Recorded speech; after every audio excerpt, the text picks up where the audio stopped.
Bueno, muy buenas tardes para todas y para todos.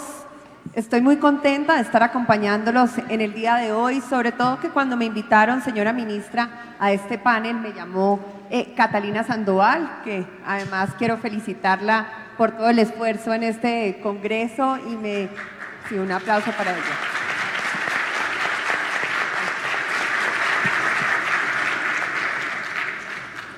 Y también cuando me llamó el doctor Bedoya, los dos coincidieron en algo fundamental, y es que este era el panel que más cariño le tenían, que era más importante, y les pregunté por qué, porque muchas veces cuando estamos en congresos como estos, los niños y los jóvenes no son prioridad. Yo siempre he sido una convencida que nos falta mucho para que los niños sean una prioridad en el país, y empezamos a hablar de la situación de los jóvenes en el campo. Hoy en día son 11 millones de habitantes en el campo, y de esos 11 millones, 2.2 son jóvenes entre los 10 y los 19 años. Colombia siempre ha hablado de ser una gran despensa para el mundo, y si vemos que en el 2050 vamos a tener más de 9.000 millones de habitantes más en la tierra, pues lo que vamos a necesitar es más comida, y obviamente si logramos llegar a hacer esa despensa, pues vamos a ser una gran potencia.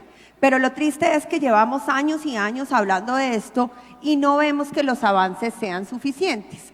Y yo creo que uno de los problemas estructurales es que no le estamos dando esa importancia a esa parte de la población que son los jóvenes en el campo, y que si no le damos importancia y lo seguimos invisibilizando, porque eso es lo que está pasando, en un futuro no vamos a tener quien trabaje lo que estamos requiriendo para el futuro y para hacer esa gran despensa. Ahora nos sentamos a hablar con los panelistas sobre cómo íbamos a hacer este panel, y coincidimos en un tema que nos preocupa mucho a todos, y es la edad promedio en el campo, que son los 54 años. Cuando uno oye esa cifra, pues obviamente no solamente se asombra, sino que es totalmente preocupante. Y nosotros decíamos que este panel queremos que sea muy concreto. Primero, cada uno de los panelistas va a contar qué están haciendo, porque además son 4 personas que están totalmente dispuestas a ser parte de esta gran solución, que llevan muchos años trabajando en el tema y que tienen esto como una gran apuesta de sus universidades, pues obviamente del ministerio. Y yo les decía que teníamos que tener como unos, no solamente contar, sino saber cuáles son específicamente los retos frente a esta problemática y cómo los vamos a involucrar a todos ustedes, porque que nosotros hablemos es una cosa, pero necesitamos que ustedes sean parte de la solución, y que este panel al final pues tenga unas conclusiones claras de cómo todos los que estamos en este escenario vamos a ser parte de esa solución para que los jóvenes quieran volver al campo, que no sigan buscando el sueño bogotano, lo decíamos hace un rato con los panelistas, o el sueño de Medellín, porque además muchas veces encuentran unas barreras muy grandes al llegar a las ciudades, y la razón fundamental es la falta de educación, la mala calidad en muchas de las escuelas a las que asisten, y pues todo esto es un gran reto que tenemos. Entonces, sin más preámbulos, muy buena tarde para los panelistas, gracias por acompañarnos, y vamos a empezar con la señora ministra. Yo le decía que habláramos primero de lo que es la primera infancia, la educación a la primera infancia, en educación básica, secundaria, y luego sí hablemos de cómo llegamos a las universidades, qué se está haciendo en las universidades, y después pues ya hablemos desde la parte empresarial cómo vamos a lograr que se vuelva atractivo el campo para todos estos jóvenes. Bienvenidos, señora ministra. Mil gracias, Cristina. Buenas tardes a todos. Muchas gracias al doctor Bedoya por esta oportunidad. Cuando uno ve este auditorio, pues ve el auditorio que tiene que ver con mucha esperanza, mucha equidad, y no solamente, como mencionaba la doctora Cristina, esta oportunidad de producción desde el campo, sino esta oportunidad de nueva formación, de nuevas formas de relacionarnos en el campo, pensando en una paz con legalidad, pero con oportunidades. Y por eso que me den la voz a mí acá, es que se la dieran a muchos ministros y que tenemos que trabajar en equipo. Ustedes más que nadie que conocen tanto el campo lo saben, y es que antes de entrar a las estadísticas educativas, si trabajamos colegiadamente en generación de nueva vivienda, en saneamiento básico, en vías terciarias que influyen en el transporte escolar, pues estamos pensando en la unidad familia y cómo la empresa le llega a la unidad familia, y de ahí se detonan todas las acciones que desde el sector educativo estamos proponiendo. La segunda idea, además de que tengo que trabajar con los compañeros y con ustedes a estructurar el proyecto de educación rural, o si no, no cobra sentido. Aquí hay que hacer un tejido en un marco de bienestar para que los niños y los jóvenes ingresen y quieran quedarse en una apuesta educativa, también con opciones conducentes, no solamente a titulación, sino a impactar en productividad, desarrollo, empleabilidad. El segundo punto importante, lo decía el doctor Bedoya en otro escenario, es que en el plan de desarrollo tal vez el capítulo más detallado sobre el campo, además del del ministro Andrés, es educación, y es que esa es la deuda. Entonces estamos con apoyo del BID y ya eso se va a materializar a final de año, tomando en cuenta, si ustedes recuerdan, Colombia ha tenido varios proyectos de educación rural, PER 1, PER 2, mal haría uno en para nada recoger las lecciones aprendidas de estos programas. Con base en eso estamos diseñando con el BID todos los componentes, que se los resumo de esta forma. Principio 1, trayectorias completas, y voy a entrar a exponer dónde están los principales vacíos, dónde deberíamos llegar. Lo mencionaba la doctora Cristina, trayectoria completa es pensar que el sistema público, que el Estado, tiene que generar oportunidades a los más vulnerables desde primera infancia hasta educación superior.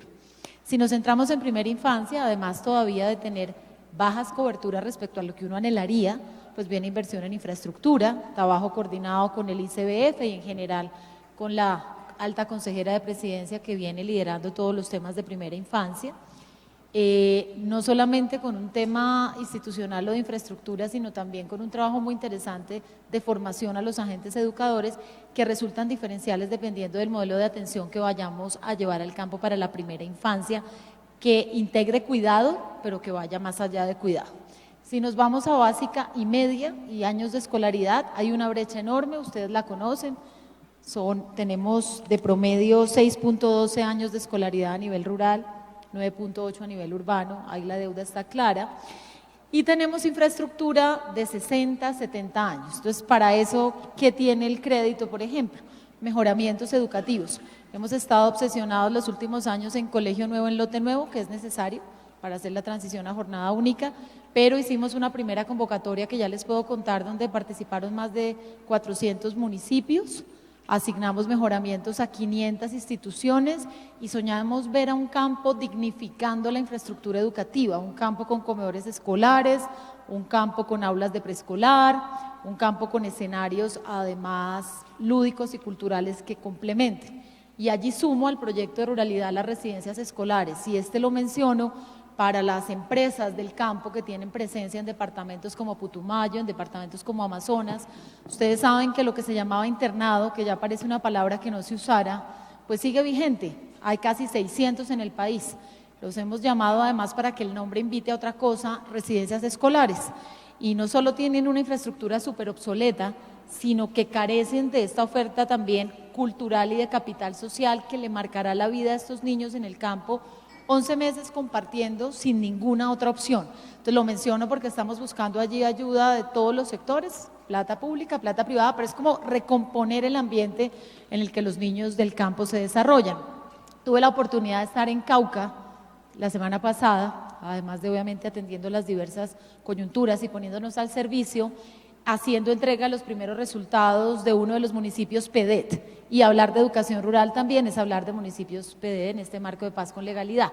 Cuando uno observa las cooperativas y las asociaciones de mujeres que están detrás de lo que allí se está produciendo, pues no podemos ser sordos y tenemos que pensar que desde la educación secundaria se logre un énfasis técnico donde me está ayudando el SENA, y tenemos que buscar más aliados para aquello que el presidente ha llamado doble titulación, y que Cristina me lo preguntaba y me decía cómo hacer que estas escuelas de vocación técnica, hay unas antiguas, otras que apenas emergen en el tema, queremos recuperar los CITAS y los SICAS y las instituciones que tenían esta vocación, para, usando también escenarios empresariales de laboratorio en la producción misma, pues poderles dejar ver a los muchachos que obviamente el campo es un gran laboratorio de muchas cosas, más allá de pensar que no es el lugar de las oportunidades.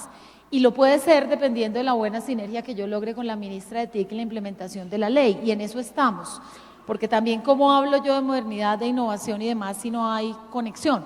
Entonces vamos a iniciar conectando 10.000 instituciones por un periodo importante que le dé sostenibilidad a la conexión. ¿Y qué viene de la conexión? ¿Cómo tenerlos a ellos relacionados con el contexto, pero viendo esa otra potencialidad del campo para la paz, para el encuentro, para la tecnología, para el desarrollo? Si miramos la cobertura de educación superior, ahí sí que la deuda es enorme.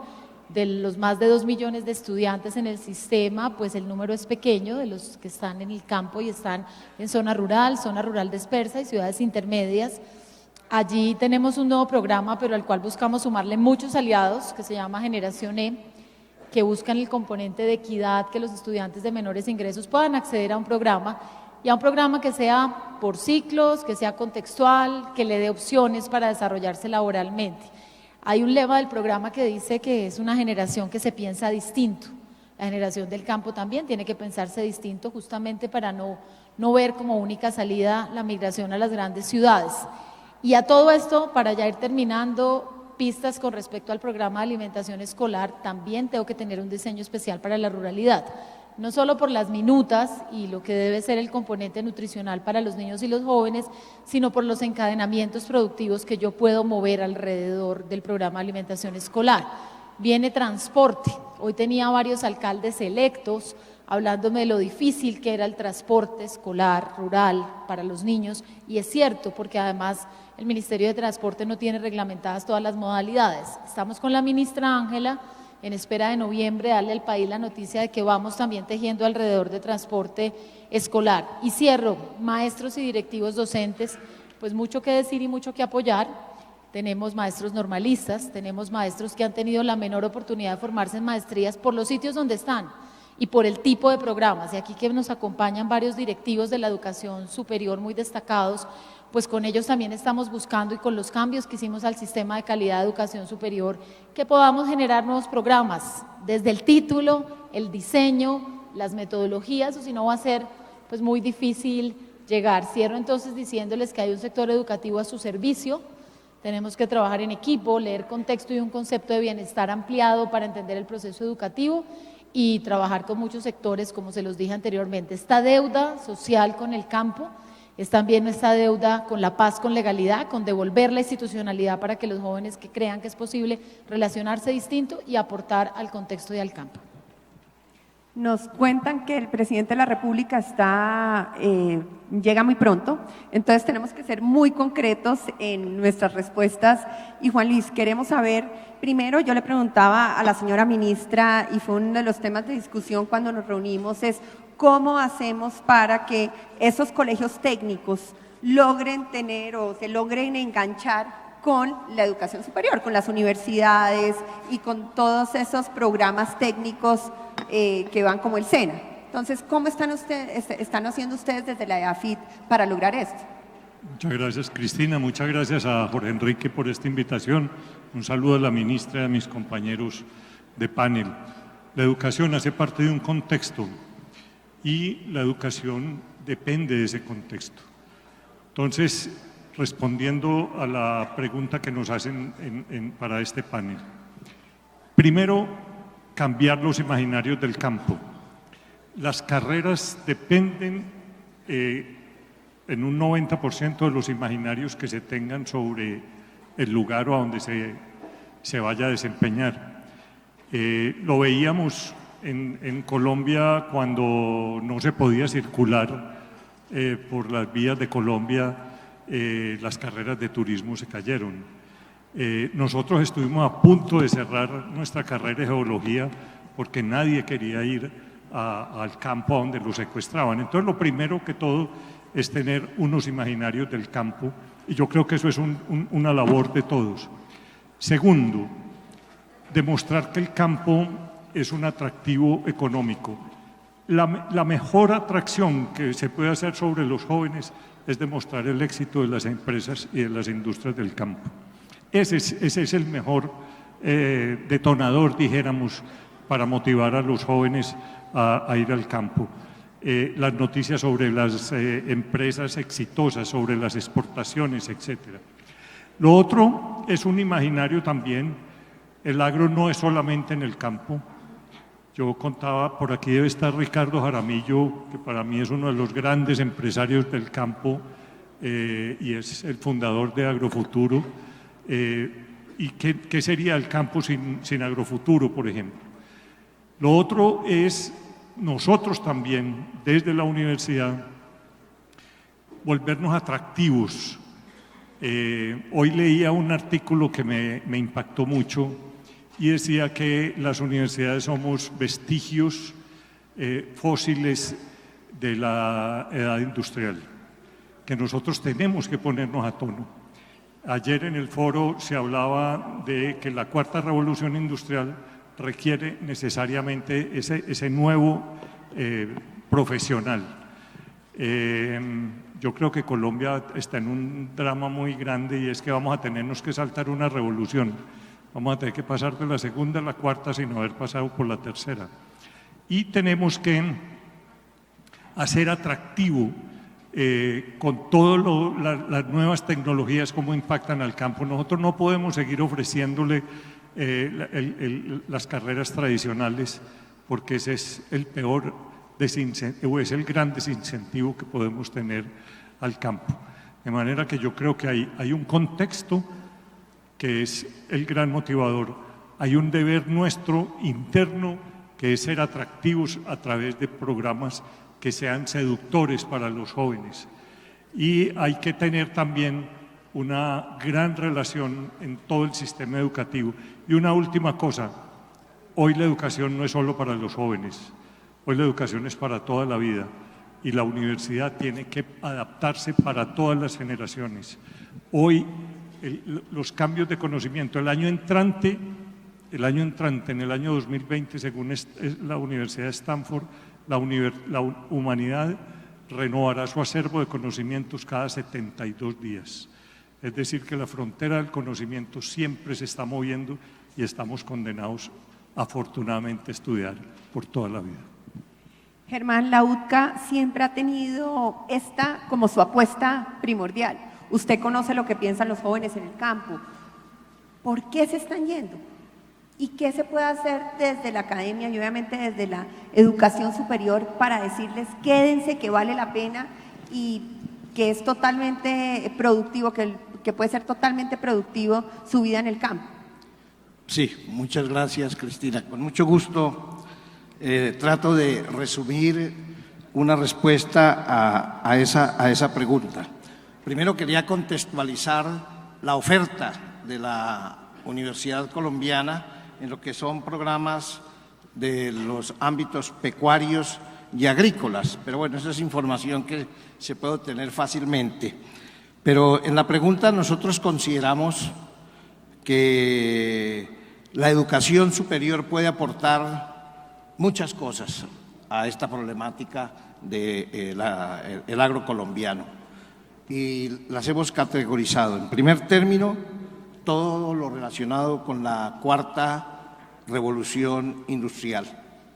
En este punto debe tener cabida todo lo relacionado con la agricultura 4.0 y que proviene de la industria moderna, de la industria 4.0. En segundo término, las universidades tenemos como principios atender tres grandes responsabilidades, que es la formación, ya lo he mencionado, que es la investigación, pero en este ámbito consideramos que la investigación debe ser aplicada a las dinámicas del campo. Si así lo hacemos, ello nos permitirá visibilizarlas para los jóvenes, para que ellos puedan identificar cuáles son las áreas susceptibles de investigación.